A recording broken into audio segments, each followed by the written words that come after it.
guys, we're talking data visualization today. And the first point I want to make, and I think this is an important one, is I want to point out to you that data always, people say big data analysis, big data analytics, but when it comes down to it, it's what we're working with is not something abstract. There's always something that is some kind of file, it's full of a lot of numbers, maybe some words. If we're lucky, there might even be markup or something like that.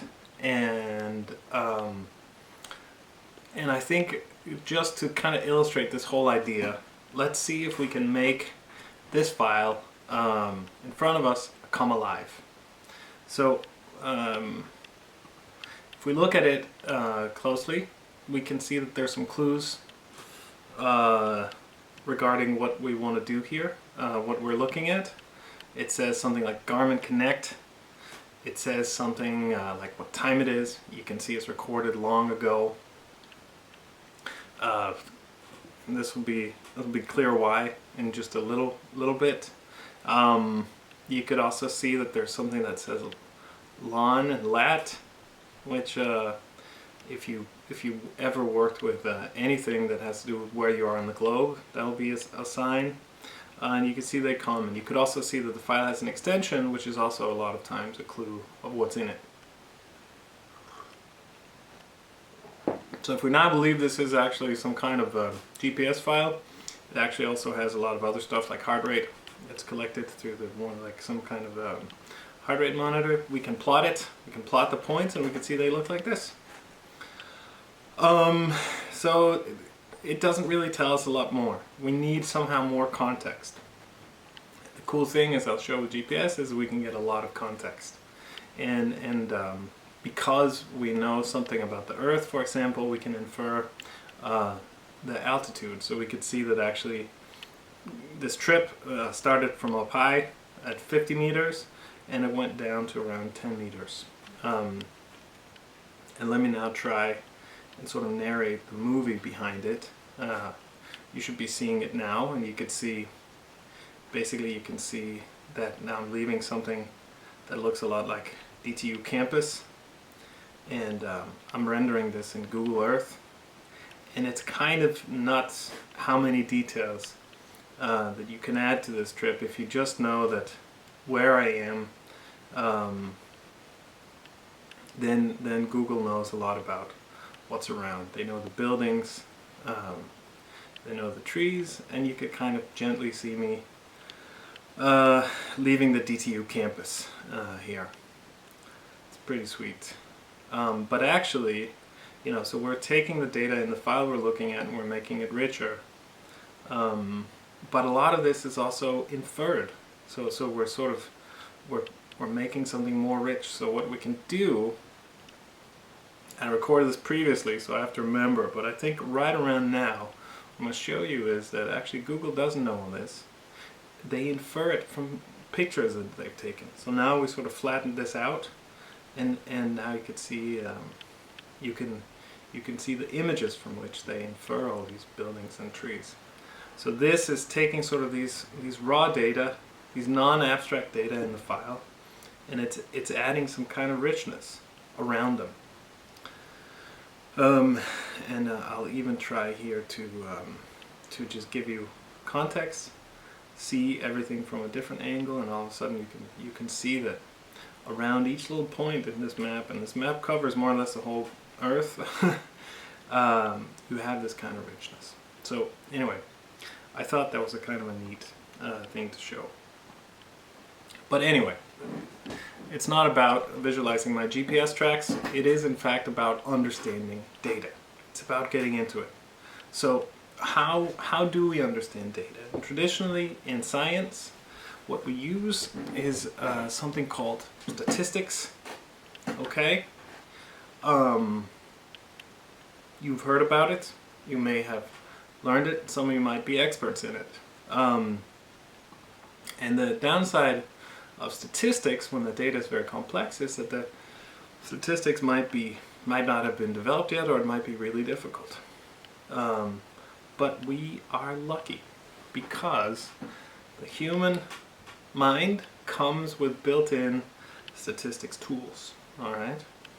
And specifically, we come with a very, very cool built-in tool called the human eye, all right? And now I'll say I'll say something I really don't know anything about, but my guess is that during evolution, it was really, really important for humans to be able to very quickly parse and sort of extract meaningful statistics from a situation. So we can do outlier detection and see if, that if you're walking down a path, we want to very quickly spot that there's a tiger's tail sticking out on the path or something like that.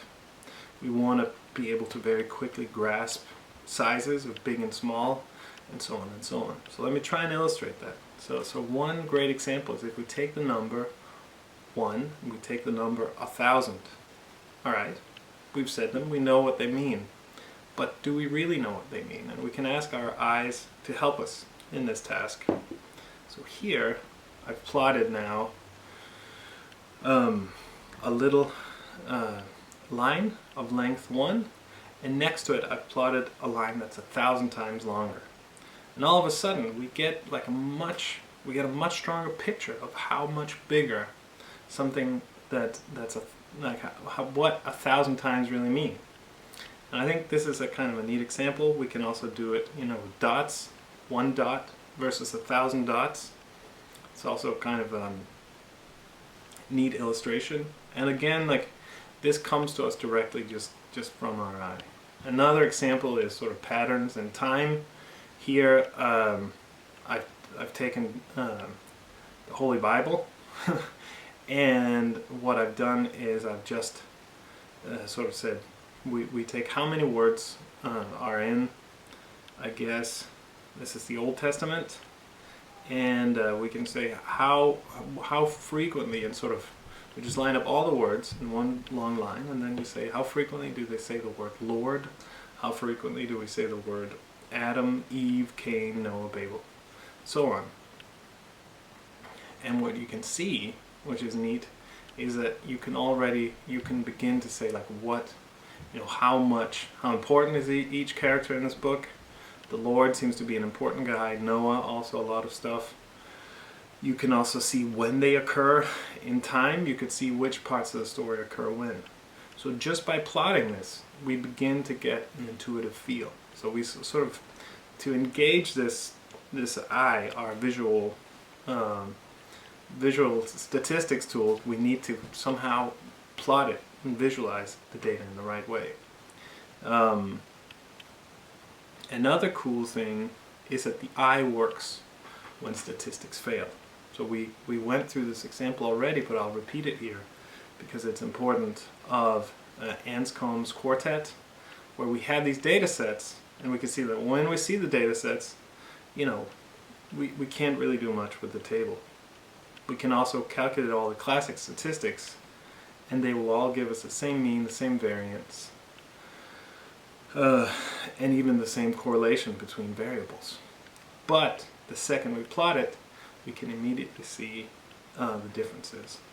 We can see that these same means and variances and correlations can arise from very, very different plots, or very, very different relations between the variables, and the plot immediately shows us what the differences are. Another cool example is, well, not cool, but another example about how sort of looking at data can help us is the Simpson's paradox, where we can see that the trend of aggregated data sets can sort of reflect the opposite of properly subdivided data sets. And there are some really great examples on this. A famous one is that the Reagan administration looked at how schools did in the US, and they found that the students were scoring worse across the board, and they made a big political decision to change a lot of how the US education system worked. And later on, researchers from Sandia research facility, those are the guys that run the nukes, they looked into the data, and what they found was that the reason for the overall trend declining was because many more kids from all different backgrounds were actually attending high school. And if you looked within each group, within the most highly educated, within actually not the most highly educated, the kids of the most highly educated, or the kids of the richest people, and even within the poorest people, the trend was an upward trend. So every subgroup was doing better, but if you aggregated everything, because you included more of these subgroups that hadn't gone to school before, you saw this upward, you saw this downward trend in the aggregated data. So this is an important thing, and again, visualization is one of the tools that can help us counter these things. Okay, all right, but the stuff we can see from visualization doesn't have to be these very concrete stuff. Visualization can also help us do more abstract concepts. So a very neat example is a famous visualization from the Facebook visualization group, where they wanted to see how people are connected. So they grabbed a tiny number of the total Facebook subscribers, and they plotted the connection between them. Nothing more, just a tiny kind of a little link between they had the geolocation, and they just plotted where's one person, where's the other person. They did a straight line between them. And because the Earth is round, when we flatten the visualization, the lines look beautiful and curvy. And essentially what comes out is this beautiful map where you can see the whole world, minus suspiciously China, because not so many people use Facebook there. And you can also see other cool things, like you can estimate population density. Whereas there are a lot of people, you can see that links really are local, that most of the links are inside countries and just a few between them. And the whole world map is just, it's there, beautiful. So a lot of information comes out from just this very simple thing of plotting the distances, or the connection between people that are friends on Facebook. Yeah, so that's awesome.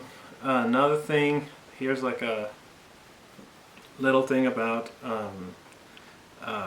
if you look at like a music timeline of how which kinds of music are popular, you can really see, you can sort of very visually clearly see, like how jazz grew much smaller right around 1960. Basically, that whole demographic was taken up by pop, and you could see how that there's sort of a little window where folk was huge, and you can see how hip hop emerges, and there's so much information sort of packed in this one little thing. Another thing is that visualizations can also help us see these patterns that we didn't know were there. And one of these great examples is you have all the weather stations placed around the globe, and we know that they can measure the wind locally, but if we use those to estimate sort of the wind patterns and plot them on a map, it's just gorgeous. You can see these things that are invisible. You know the wind is there, but here you can get this fantastic, beautiful visualization of how the winds are actually blowing. And again, it's just about combining all these right little local measurements of wind. And of course, there's also the good old standard plots that we can use to understand correlations between data. So there's a nice little quote here, which kind of summarizes the point, which is the greatest value of a picture is when it forces us to notice what we never expected to see. by this visualization pioneer Tucky. And I think that's what summarizes. But so the take home, the thing that you should bring with you from here is that you can do a lot of things with data visualization. You start with something very concrete, you can make it much richer, and you can use it to engage that powerful statistical system you've got in your eye. And the visualizations guys typically summarize it like this, that we can use visualization to explore data. We can sort of plot it in a lot of different ways and look at what comes out, see if we see some patterns. We can formulate hypotheses that we can then test using good old-fashioned statistics. So there's a lot of exploration we can do with data, and a lot of times you need to explore before you can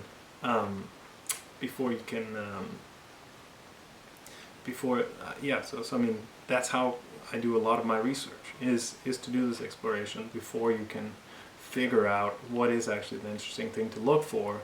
But we can also use it to communicate.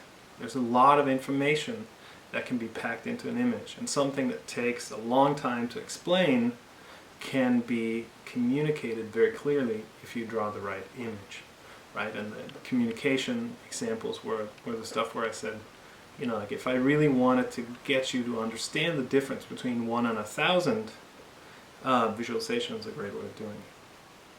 So this is kind of just an overall introduction to how I think about visualization, what it is, and in the following videos will be a little bit more concrete. But thanks for checking in, and I'll talk to you guys again very soon.